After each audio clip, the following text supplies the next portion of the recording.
যে এইভাবে নষ্ট হয়ে যাবে তা আমি কখনোই ভাবিনি। তো হ্যালো এভরিওয়ান, কেমন আছো সবাই?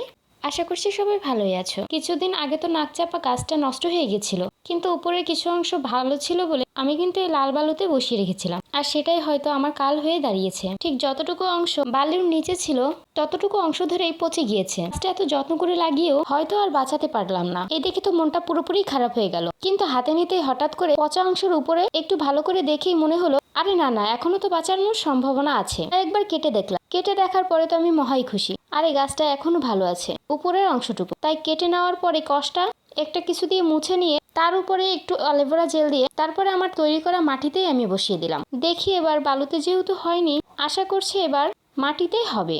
আচ্ছা, তোমরা যারা যারা আমার চ্যানেলে নতুন আছো তারা অবশ্যই আমার চ্যানেলটিকে সাবস্ক্রাইব করে দিও তো। এবং আমার ভিডিও তোমাদের কার কার ভালো লাগে তারা কিন্তু কমেন্ট করে জানিও। লাগানো শেষ, তাই দিয়ে দিচ্ছি জল। তবে আর কি, আজ তবে চলি, সবাই ভালো থেকো, সুস্থ থেকো, বাই।